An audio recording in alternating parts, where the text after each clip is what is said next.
Yo, Counter Attack podcast with myself, Daps. We're back again. Let me just fix this chair, get that up. So it's been a while since I had a player on for you guys. I can't remember who the last player that I had on was, but we've been in the background working, and now that things are starting to come together again, I thought I'd bring him back with a bang. Special guest today. Guys, make sure you keep liking, subscribing, sharing. So click that subscribe button wherever it comes up on your screen. Make sure you click it, subscribe to the content, and share it with everyone, because we're about to go on a mad run right now. And the best way to bring in the new run is with young player. I was going to get him on the podcast earlier on in the year, but to be honest, I'm acting like it was my decision. It really wasn't my decision. But we got him on now. Exciting player, man. Currently on loan to Blackburn from Liverpool. We've got the star boy, Harvey Elliott. So I'm just going to bring him in, and we're just going to have how we do, just general chit chat as always. Going to get him in nice. He's going to have to fix his camera because his camera's going to be slanted. Yo, Harvs. Hello. Yo, your camera, it's gone back. So just fix it again. How's it gone back again? And then go side. We're live, by the way. Yeah, here we go. Yeah, this ain't no Sky Sports production. This is a real production. But no, hard man, what's good, man? Yeah. All good, thank you. How about you? I'm good, man. I'm good. Are you nervous? Nah, never. No, I love never that. Nervous. Never nervous. Not nervous on media. In media, I'm not nervous on the pitch. Love it. Nothing to be nervous about. That's what you think. I'm coming to mess you up right now. But yeah, man. How's life? What's been, what's it been like for you? Just COVID. We're coming out of it now. How you been keeping? At the start of COVID, it was tough. Obviously, like with football and stuff like that, not being able to do the thing that I love in a way. Like it affected me, and I just caused problems upon myself, really. Just like unnecessary problems. I think it's just not being able to like go out and play football, like engage with the boys and stuff like that. Like for me, it was really, really hard. How did you?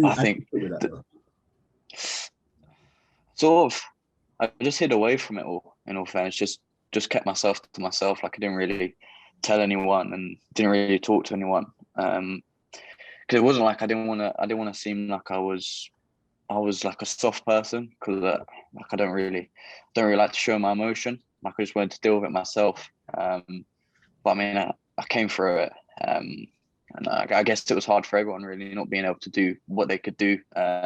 Just even like the things like going to the shops and stuff, like everything was just fully locked down. Like all we could do was just go out for a walk and get your exercise by doing that. But I think now this one sort of it's been like a life lesson, I would say, in how to react and how to like just look after yourself, and just look after yourself, look after like your loved ones, and just to check up on people. Now, like throughout this lockdown, I've been messaging people and stuff like that, seeing if they're all right, keeping in touch with people. I mean, it's helped a lot, obviously, with football as well. Like we've been able to play and train and stuff, so it's helped. But I mean, yeah, it must have been hard for everyone, really. Yeah, no, I can totally imagine that. And to be honest, when I asked how you were, I wasn't really expecting such a deep answer. But I'm so happy. I'm so happy that you did, because there are other people who are going to be listening to this, and they're probably going to think that they're alone in it. And you, big boy footballer, up and coming, you're going through the same thing. So to hear that you come through it as well, you're just like everyone else, I'm definitely sure that's going to help them. So like when you are going through that as a young player, who can you kind of like turn to and talk to? Like what helps you in those moments, or who helps you? Just my family, really. Like my family have been supportive ever since I first started playing football and started getting into football. They've always put me first before anything else. They've always drove me around, always looked after me, always supported me. And to be fair, even my girlfriend as well, she bigged me up in a way. and she tries to do it in a way not to make me big-headed. Yeah. But like, she's just trying to make me feel good about myself. No, but I mean, my family and friends really, like, they're all supportive. They've all had their problems in the past and problems with themselves. And I think at the end of the day, family's key. If you need a good family and a big family around you. And me personally, they just keep me going throughout. Like even before COVID and stuff, like, I would do everything for them. I would want to achieve everything for them because of everything they've been through and put themselves through to get me in the position where I am today. So no matter how old I am, no matter where I am in the future, like, I'll always go back to them and ask them for advice. If I'm having trouble with something, I'd always go back and ask them. Yeah, no, I love that, man. And you know, it's true that we need our family, and for those of us who are lucky enough to have them, you know, to be able to turn to them is a blessing, man. So I'm proper happy for you, man. And obviously, you know, you've come through that, feeling better, feeling good, you know, and had your 18th birthday. So I wish you a happy birthday. Obviously, in your messages, you didn't get back to me, but cool. But wish you a I wish. Oh, bro, the amount of messages, I just had to put my phone down, man. Every 2 seconds, ping, ping, ping, ping, ping. You know what? In my head in. I can imagine, yeah, because, and this is coming from someone whose messages can blah blah. I can imagine the state of your inbox. Your inbox must be stupid. Must be absolutely stupid. It's crazy, man. It's like 99 plus every single day. It's, obviously, I respect and love everyone showing me love and messaging me, etc., etc. But sometimes it's just, in all fairness, I hate being on my phone. Like, I hate just constantly being on my phone. Like, I don't personally think it's good for you. Obviously, staring at a screen all day and stuff. Obviously, social media as well, of everything going on. I think it's a bad place. And like, I saw something with Saka today about him getting new building work to his house. Yeah. I mean, it's just dumb stuff like that, really. And I don't really like looking at all of it, and I try to stay away from it all, not get myself involved. But sometimes when I can message people back and reply, like I do love, I like to show my love and support to everyone and that. But sometimes it's just crazy. It's too much. Do you understand though how much of like influential person, I don't want to say influencer, but how much of an influential person you are though? Yeah, when I was younger, I used to do it to all the players as well. Like, I always used to message them, just hoping for a reply. So I think to now sort of be in a situation where like younger kids that are messaging, like myself and other players, like, that's why I like to take the time out to show my love, to send messages back, because obviously for me it takes 5 seconds out of my day to reply, but for them, like, it'll mean however long it will. And like, it's like a present to them in a way, like to go show all their friends and stuff. And then you have all the friends messaging me going, oh, hi, you messaged my friend, blah, blah, blah. So it's now you can see how much it means to them. And that's what I think social media, that's what it needs to be about, just influencing people and using your page to influence younger and not even younger, like older people as well. Like, I always get older people messaging me going like, is it too late to become a footballer, or is it too late to do this and that? But my reply is just, it's never too late. Like, it's just different timings. I think it's all about balance at the end of the day. You know what I mean? Because definitely, I don't really like to be on my phone like that at all. Like, so, but when you have a platform like yours, I think it's always good for you to like reach out and for fans to not think you're so far away. Like, because when I was growing up, obviously, like, players were just, I'm not able to just message Ronaldo when I was younger, like the real Ronaldo, not this Cristiano. I'm not able to like message him and whatnot. So for them to be able to message for you to get back, man, it's a good thing, man. And so yes, and they wouldn't be messaging you if you weren't such a good player, man. So we're gonna go onto the football now, and this has been a good year for you, man. It's been a good year. Did you expect your year to go how it's been in terms of football? Nah, not at all, really. I think my main key was just playing, just getting game time, however long it was. whether I started as many games as I have and came off the bench, I think I've played every single game really. So, I mean, just to take that away, I mean, it's unreal. I think I got my 50th appearance a couple of games ago as well, and sort of looked back and gone, wow, like I played 50 games already, and for my age, it's crazy to think about that, because growing up, well, personally, I never thought I would have my 50th appearance by my 18th birthday, and it was a madness when I saw 50th appearance. And I mean, I'm just grateful for everything really. Obviously everything that just comes with it, you just have to take it in both hands and just grab onto it. I think it's just, once you get your chance, it's just keeping your chance, and I think just focusing on yourself and working hard throughout, just to make yourself a better person and player. But no, man, it's been a brilliant season. I can't thank Blackburn enough. Yeah. How did you end up at that Blackburn? Was it a quick move, or was it? I read somewhere actually you had like 20 minutes to decide or something like that. Oh, it was quick, but it was last minute. Like, it had to be bang, bang, bang, and I was at home, and then I had to fly back to Melwood to sign all the papers, and then I think the next day I was either training or the boys had a game at Blackburn. So I think I watched it. They're Nottingham Forest, and the next day I was training. So no, it was crazy. Looking back over the season now, how do you? I'm going to be honest with you. We like to be honest on this podcast. I really thought, and it's not just because I've got quite a few guys down at Blackburn, but I really thought Blackburn should have been pushing for promotion or playoffs. But you being within the team, where do you think it kind of went wrong, or what happened? If you can put it into words. In all fairness, I thought the same. Like, if like today in training, I was just thinking, like, how are we not higher? Like, the quality in this team from bottom to top is a joke. Like, you see Adam Armstrong, I think he's got 26 leagues. Yeah, 25 or 26 league goals, and it's just like it's crazy. And I think, in all fairness, we all wanted to finish higher and push towards promotions, but we had obviously, this is no excuse. We had major injuries, and half of the team was missing. There was a time we had to play Jono at centre back. Yeah. And like, it's just, obviously it's something that we had to get around. I think it's something that we had to adapt to, and like I said, there's no excuse. But I mean, at the end of the day, it's a big part. Losing so many players and positions, and having to fill people in positions that they're not comfortable or not used to playing, it's hard. It's not easy to go and just do a job and then that's it. Especially when you're used to another position.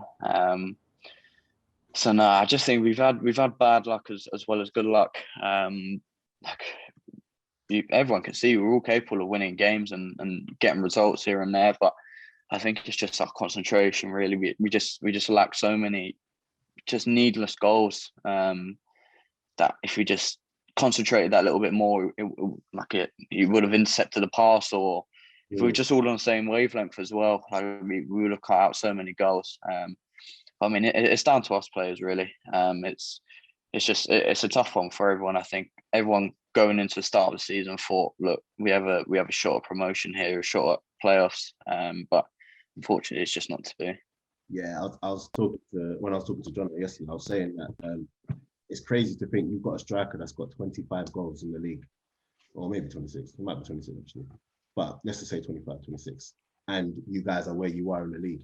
It's crazy, isn't it? So, you got a really, really good team there anyway. Well, the basics and the foundation of a good team. So hopefully next season they can just build and push on even more. But yeah, definitely. You personally, on a personal note, like your game by numbers. I mean, your game by numbers. Yeah, 40 games in the league, right? What? Yeah. Looking at 6 goals, 11 assists. Like, you're flying, mate. And that's your first season. This is your first season in like full consistent men's senior football, and you've done that. What has been the secret, and if there even is a secret? You know what? I'm just gonna put it down to just enjoying football. You know, like I've always enjoyed football ever since I was a young kid, and it's just whenever I go into like a game and like you look forward to games and like obviously training throughout the week, and it's all built up towards the game. And then when you're in the game, it's just like you're in the zone. Like you get pumped up for it. You've had a good week's training or a good couple of days training, whatever it is. Yeah, and then it's just going to apply yourself in the game, I think. And I mean, I think recovery as well. Recovery's been a massive part of keeping me fit for every game. I've had a few knocks here and there, but that's all part of football. It's just sort of not playing through the pain, because there's a point where obviously you need to stop and look after your body, but sort of playing through soreness and playing through knocks that some people don't really have the mentality. They probably go, "Oh, I can't play because I'm not feeling right," or "I've got a little cut here and there." Like you hear it with so many people and so many players. But I mean, I just love football. I enjoy football. If I could, I'd play with like a broken arm or anything. But I mean, it's just, I think just looking after your body and just making yourself 100% each and every game, and just going to imply yourself in the game. And I've always said this in every interview that I've done. It's just to show what people I can do. It's just, obviously, I'm not being big-headed or anything, but like I know I sort of have talent here and there. It's just applying it on the big stage. It's not all well and good doing it in training, but it's when it matters. Yeah, I think what has really stuck out for me when I watched you this season, because obviously I saw you a bit at Liverpool, obviously like most people, and what has been evident this year is the maturity in your play. And when I speak to other people about you who have seen you play, they all mention the maturity as well. Like, where does that come from? Is that a thing that has come from because you've been playing around, good world-class players at Liverpool, and then you now, replicated that? Well, not replicate the world-class, but you know what I'm trying to say. Or do you think that's a thing that you just always kind of had? I think it's like throughout my years, I've always played with boys higher, like in higher age groups, whether it's a year or 2 years above. And I've sort of tried to stay in and around that environment. It's just like, especially when I was younger, we had like a big cage, like 2 minutes away from my house, and I always used to go there. And when I was like 13, 14, and there used to be boys that had like 17. Obviously you get smashed around and stuff, and things just getting used to where and when you can take your time on the ball, when you need to pass it, when you can dribble, sort of thing.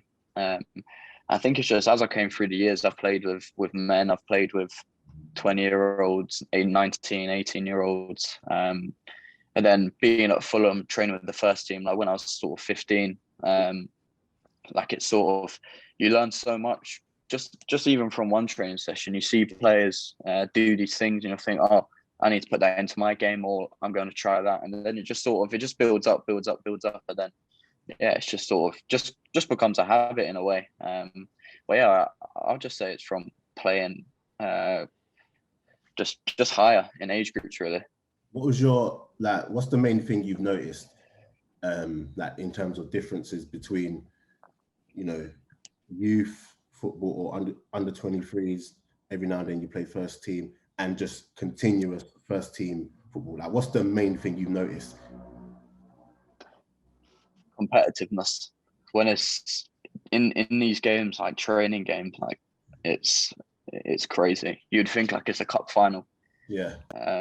Like some players like go flying into other players and stuff, and in a way it's brilliant to be around, because every training session's 100%, every training session's fully intense, and everyone is giving it their best shot, and it's what you need, really. It keeps you going. It keeps you fighting for your place in the team and in the squad as well.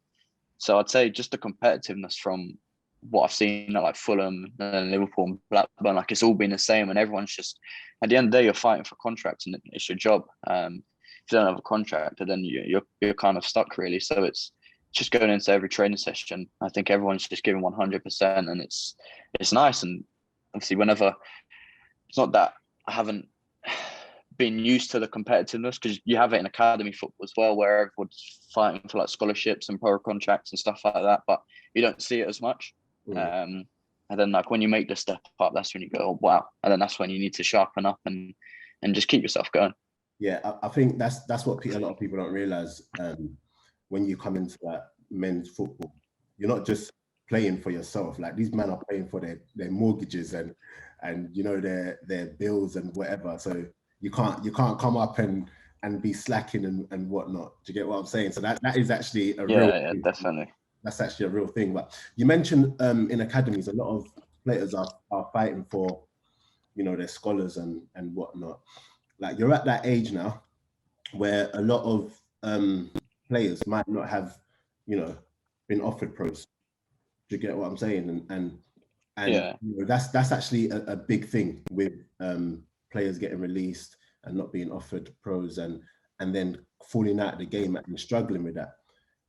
I wouldn't say that's not a thing for you right now, because obviously you're playing and whatever, but what would you say to those players, and how hard do you think that must be for them?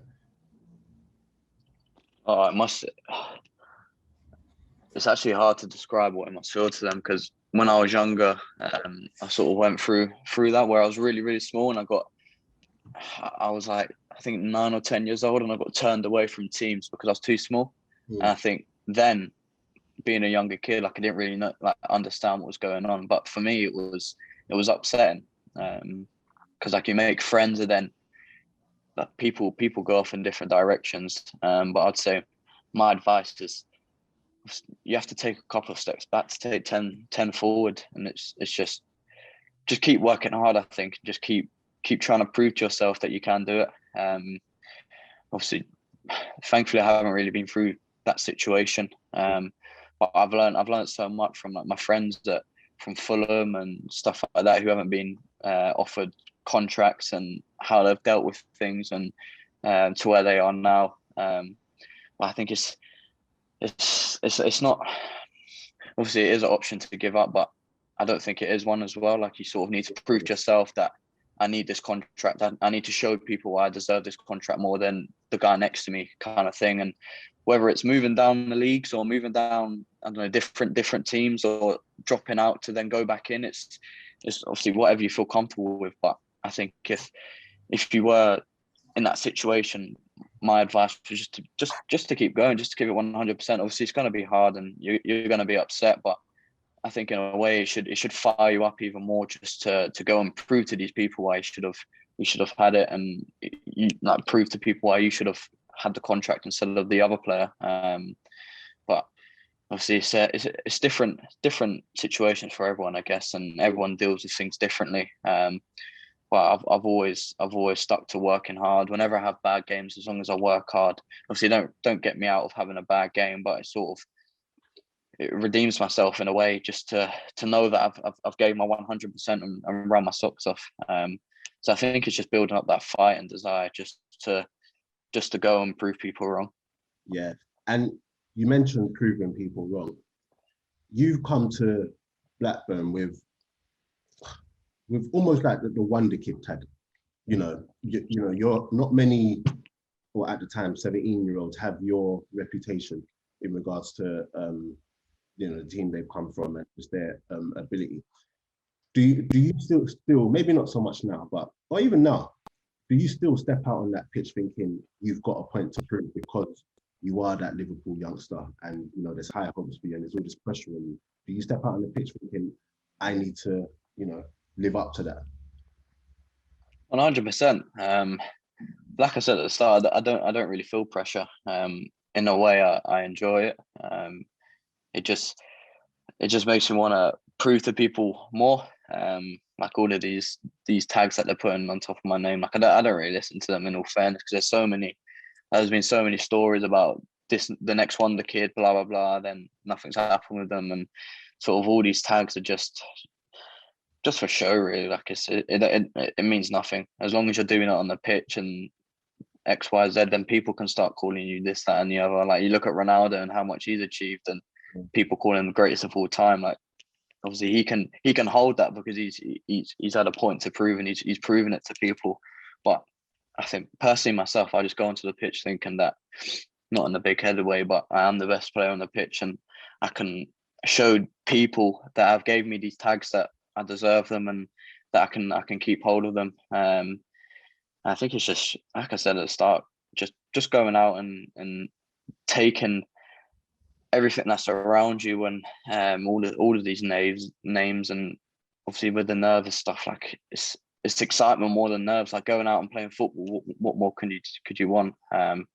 It's just stepping onto the pitch and just showing people who you really are, and just in a way showing that age doesn't really matter as long as you're focused and you've got the desire and hunger. You can achieve anything. No, 100%. And I think it's testament to you and your performances and your drive this year that, you know, you've been nominated for the EFL Young Player of the Year award. Like, I'm not gonna lie to you, that's massive. I know you're gonna sit here all humble and whatever, but that's definitely like massive. And what does that mean for you? Do you get what I'm saying? No, it is massive. Like it's not I didn't understand, but sort of at the time I was thinking, it's just a nominee. I didn't realize how many people were nominated, and then when I saw I was in the top 3, I was thinking, oh wow, like this is a massive thing. And I mean, I'm just grateful to be nominated. In all fairness, obviously at least they won it, and fair play to him. I've watched him throughout this year, and he's been class in every single game. So I mean, at the end of the day, it's you just gotta respect obviously other players in and around it, and just show your appreciation and to people nominating you and stuff. And I mean, I'm more than thankful for being nominated. But I say this all the time: if you come second, you don't matter. Like it's first or nothing. But no, it's a big thing, and I'm just hoping that I can get the Premier League nomination next couple of years for the young player. You got that. Yeah, no, it's big. As long as you don't get it ahead of Saka. No, I'm joking. I'm chatting rubbish. He's a baller, man. He's a baller. I can't take it away from him. Proper baller. But no, before we move on to like Liverpool stuff, you know, you've had a good season this year, and obviously, you know, if you weren't comfortable within your team, you know, Blackburn, like a lot of it wouldn't have been possible. But who in the Blackburn team really helped you settle down, or who do you like really get along with? Who are like the characters? He knows it's coming, and to be fair, I have to say Jono. He's been a legend, man, since the first day I walked through the door to now. Like he's helped me throughout, and always dropped me messages here and there, see if I'm all right. And after games where we've lost, and like there was a Reading game where we lost 1-0, and I made the mistake for the goal. Like you saw, he put his arm around me and was like, "Look, you're young, you're gonna make mistakes," kind of thing. And he gave me a big lift. But in all fairness to all the players and staff, really, like they've made me feel welcome. Since the first day, they've made me feel at home in a way. Because sort of, he's calling me now, man. Sorry about that. It's sort of like I wasn't in my shell, but they made me just be the person I am.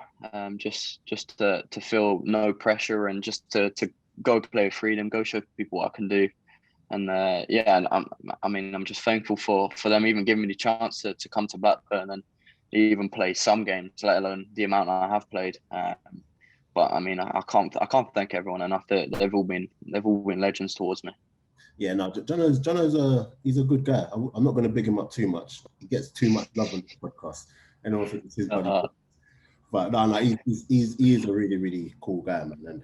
And from what the people that I do know at the club, like there's a solid group of players. Even Benno, I know Benno's really good around like little teacher's pet. Benno's a legend. Yeah, he's a legend. Yeah, so yeah, man. But all the best to Blackburn for the rest of the season, and hopefully next season they kick off. But what we're going to do now, we're going to get into the Liverpool stuff. We're not going to spend too much time there because I don't want to make it just about Liverpool. Sort out this chair. The chair keeps messing up today. But Liverpool. So obviously you are contracted to Liverpool, massive club. Did you realise before you got there? Obviously, we all know it's a big club, but how different is it when you're actually there, realizing just how big of a club it is? It's mind blowing. Honestly, it's even like the small things. Like my first pre-season tour was Scotland, I think it was, and just to see like all the fans there, I was thinking this is a pre-season game, and it was sold out. I think there was 100 and something thousand fans. What? I remember like walking out for literally it was crazy. We played, I think it was Napoli, might have been Napoli, and I just remember walking out and just seeing everyone. I was like, oh wow, like it was mental here, and everyone sing like, because the year before, obviously I used to go to the games as a fan and used to sit there singing the songs, and now actually being on the pitch wearing the shirt and listening to the fans singing it whilst like you're playing, like it was a surreal moment really. I just, even like wherever we go, there's just so many people there cheering, waving. Like you don't actually realize, like it's hard to explain. Like when you're not there, like you actually need to see it. Like it's like I said, I can't really describe the love that everyone has for the club, and it's just crazy. And I'm just keep saying this, but I'm just thankful to be in and around this environment, and to be in and around obviously Liverpool fans, which have, like Blackburn, really made me feel welcome ever since I first walked through the door. Like whenever I go out in Liverpool and that, they're always saying, "Oh, good luck, blah blah. You're this, you're that." Like they're always supportive, never giving out hate. And obviously people that have bad games, I know I'll have bad games, but they're always there supporting you. And it's when we play, it's like having a 12th man on the pitch. Like you sort of see it now, the results. That Anfield thing is no joke. And you've Yeah. seen this year where Liverpool hadn't lost at home for however many years, and suddenly they're losing. And obviously, that's not ideal. But how much do you think, how different do you think that would have been if the fans were actually there? It would have been a lot different. It's like I said, it's like they're the 12th man. They're always there to give us the kick, whatever the score is, whether we're winning or losing. They're always on top of us. They're always wanting us to do better. They're always cheering us on. And I think it's just they're a big part of this club. Like every fan is to their clubs. They're a big part, and that's sort of why we do it, just for the fans so they get their enjoyment. So it's just putting on performances for them really, as well as ourselves. Because at the end of the day, if they're happy, we're happy. And this whole lockdown stuff and COVID without no fans, it's been a tester, I think, to loads of clubs, and I mean to fans as well, showing their support from home. Like it just proves how much football means to everyone. Yeah, and that you had quite a few, because obviously you were at Fulham when you were younger, before you got to Liverpool, and you had quite a few suitors. I don't know how deep into the story you can go, but what was it like meeting Jurgen, and like why? What was it about meeting him that made you go there? Because obviously you went to go, and you can talk about it, but you went to go to all these different teams, and they were trying to get you, and you opted for Liverpool. To be fair, it was obviously supporting Liverpool as a kid growing up, and my family supporting Liverpool as well growing up, and that was on my mind as well. But I think at the end of the day, it's all about football. It's all about whether you're going to be given a chance to play, and whether you get the opportunity, basically. And what I found out with these other clubs, like they were a bit hesitant to sort of say, yeah, you're going to get the chance, or no, you're not going to get the chance. It was sort of beating around the bush in a way. And I mean, all these clubs, when I visited them, like the facilities they all had were amazing. And like just to go and experience the life in different countries and how things work, it was just amazing to see.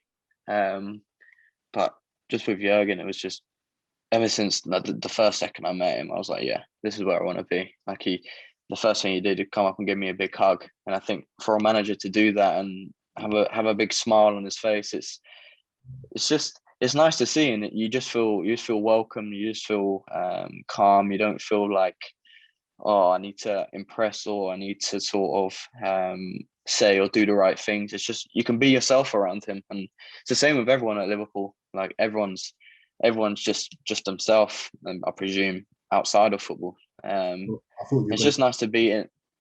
I thought he was going to tell the story about the dressing gown. What's that? What dressing gown? You know, with But when you first met Jurgen on the island. oh yeah. I'm gonna do this now. No, to be fair, my brain went blank there. Yeah, just pulled up in a dressing gown. That was it basically. You meet him for the first time, pulls up in a dressing gown, and are you thinking, Yeah, what's going on here? I mean, it was just. I think it's just his personality, really. It's just he's just such a calm and composed guy. Like it's hard to explain. Also, you can see what he's like on cameras. He's always smiling. He's always grinning. He's always having a laugh and having a joke around and stuff. And yeah, I mean, for that to happen the first time I ever met him, I was just thinking it was amazing to see. Yeah, no, I love that because it kind of, in a mad way, you can imagine it just relaxes you because straight away you're just like, oh, this is a normal guy. Because I can imagine meeting other people, other teams, they're probably showing up in all their suits and, you know, doing all the corporate stuff and whatever. And for you to just go somewhere, especially because you're just a normal guy yourself, do you get what I'm saying?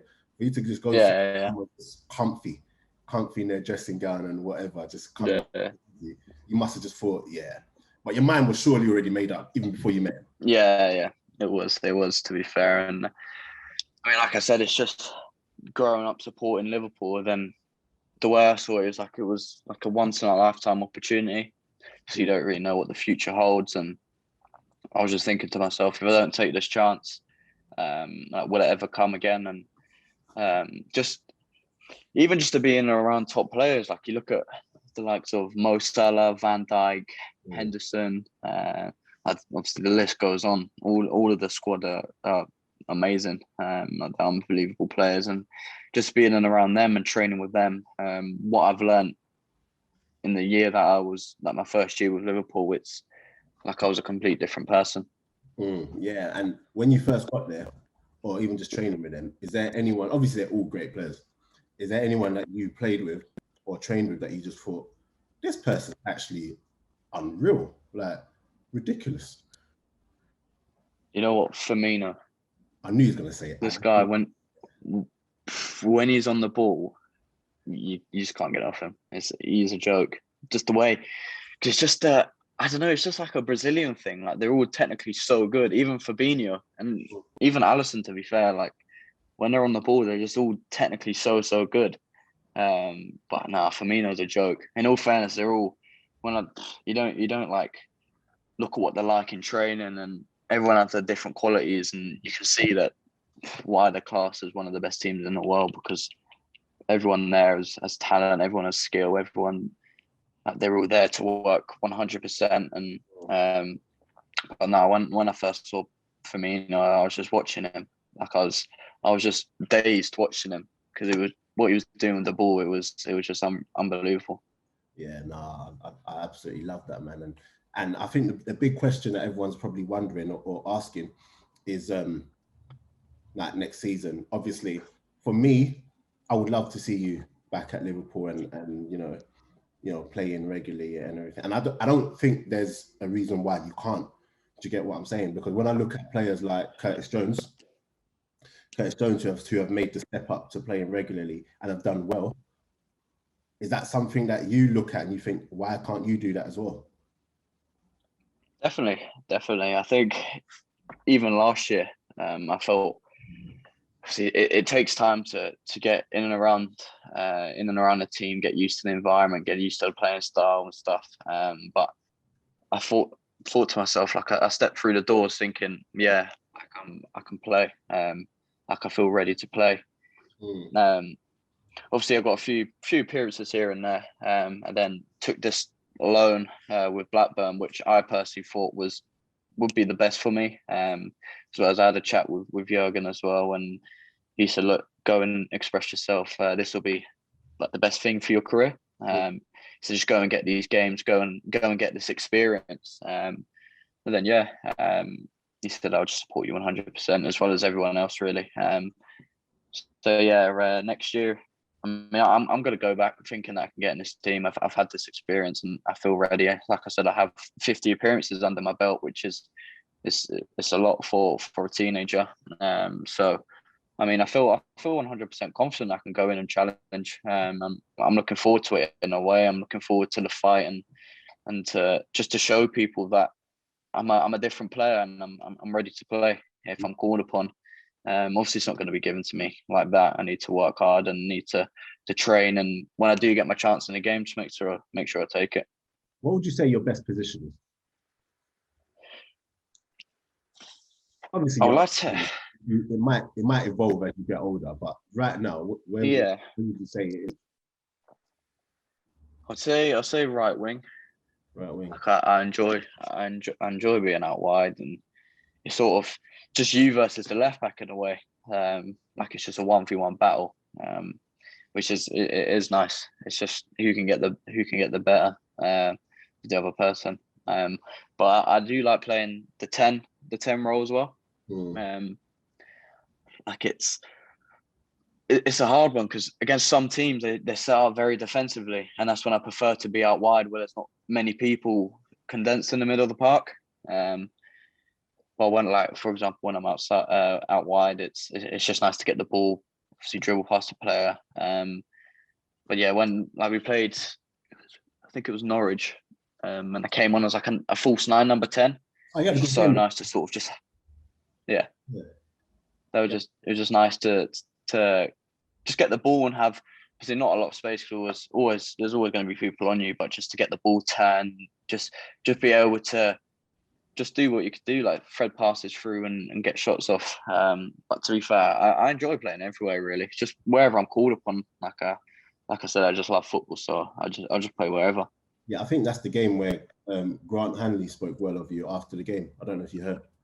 Yeah. No, I heard a little bit.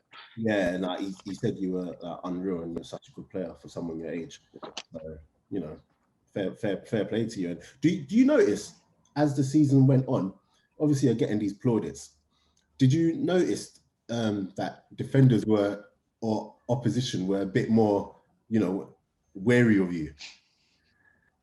Yeah. I think there was a time where there was like 3 people on me at once. I don't know what game it was. I can just remember there was a picture and literally I had the ball and there was just 3 people around me. I think a 4th was coming over as well. Yeah. Nice. It's annoying to be man marked and sort of, obviously they're being told to sort of take me and the creative players out of the game. So it's annoying, but in a way it's just funny to look at it, especially being young like myself, and for them having to do that, it's just funny. It's just funny to look at, really. Yeah. Okay, cool. Last couple bits for me. How hard has it been for you watching from the outside, so to say, in regards to Liverpool season? I think it's hard as well as any other fan.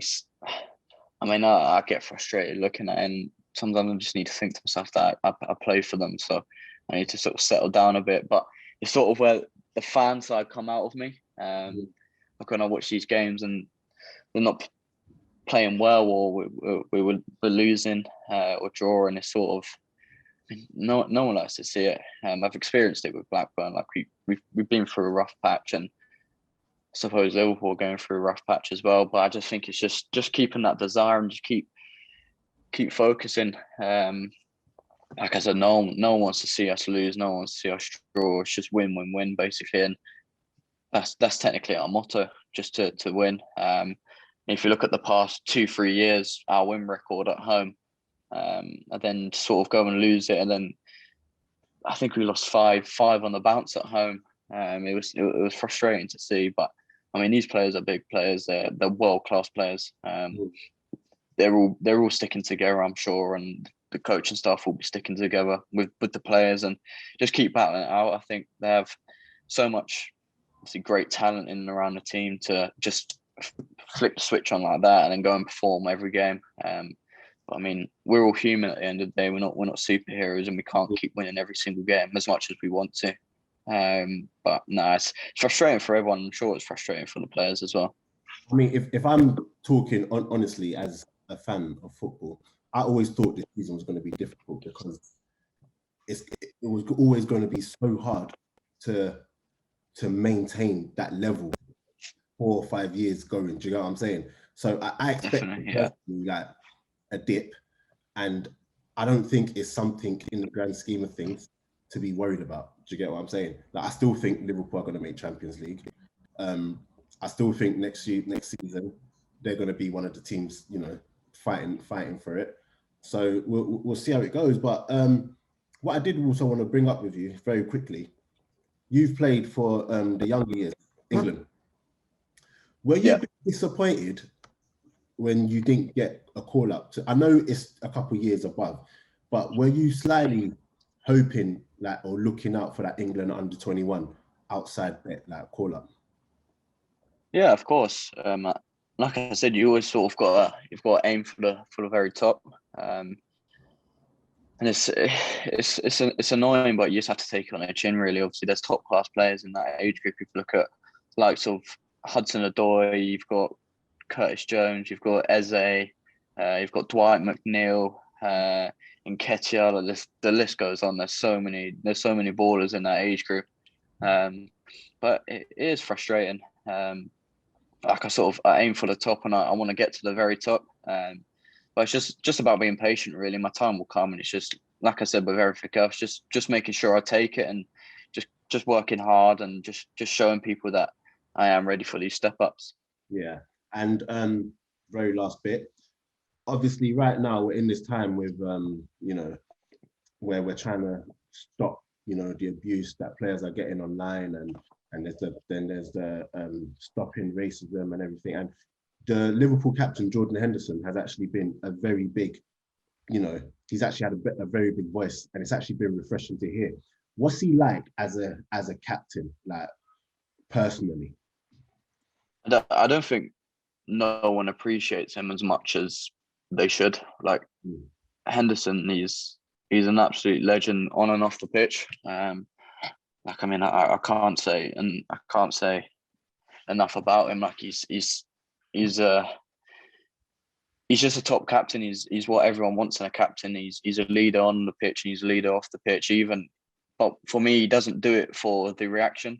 He does it because he wants to do it. He wants to have an effect on things. He wants to put things in line, and he wants to show that everyone can be on the same page, and just bring people up with him. And I mean, he's like everyone else. Ever since I first walked through Liverpool door, he greeted me well. He's always took me under his wing. He's always been there if I needed the kick up the arse, and was like, come on now, let's go kind of thing.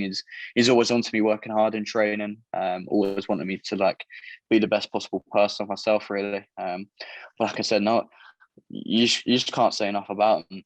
I can say so much nice things and so much situations and stories that have happened outside. But he's a great captain and a great player. He's someone that I look up to a lot. As well as obviously Steven Gerrard as well. He's like a clone of Steven Gerrard, really. He's just a legend. And people can see it outside, in the outside picture, how much he's doing for everyone. He's set up these accounts for people to come out and speak about things, and it just shows what a great person he is. Yeah, no, I love that. I was one of those people that didn't appreciate him until like the last 2-3 years, because I was always like, no, not Jordan Henderson. I'm not having him. But then the more I looked at his impact on the Liverpool team, and then like I'm talking about when they're playing, and then when I saw how influential he was off the pitch as well, you can't help but, you know, put your loyalties aside and you know, and respect him for what he's doing. Do you get what I'm saying? And that's for me, that's definitely the best way, because I'm speaking from a, you know, I don't like, as a fan, I don't like Liverpool because they've been getting the better of us, and I'm just not having that. But you know, for me to then turn around and say, look, Jordan Henderson, I have to respect him, because every club in my opinion, you need a player like them. You need a player like Henderson. Do you know what I mean? So definitely. yeah, man. But no, listen, Harv, my guy, thank you very much for this. We got there in the end. And you know, I know your time is precious. I know people always ask you to do stuff. So thank you very much for coming on the podcast, man. I hope you've enjoyed it. I hope No, yeah, it's been brilliant. Thank you for having me, man. Appreciate it. No, man. Listen, guys. I hope you lot watching have enjoyed this. Keep liking, subscribing, sharing. Can you quickly tell them to subscribe, please? Make sure you subscribe, Okay. and you'll get a message from me as well. Huh? I thought they'll get a message from me as well. No. They send me proof that they've subscribed to you. They'll get a message from me. Oh, I love that. Love that. You hear that? Send him proof that you've subscribed and you get a message. I mean, I'm not going to hold him to that because that could get a bit mad. I don't think he knows his platform that he's. I'll do as many as I can. As many as I can. As many as I see, I'll do it. But, no, I love for that, man. And yeah, guys, make sure again subscribe, like, share, keep following Harvey on his socials. Follow me, Dapo CEO, and the Counter Attack Pod. Follow up all our socials. And if you're lucky, if Harvey agrees when I end this, there might even be a little giveaway for you guys. So yeah, in a bit, guys. Take care.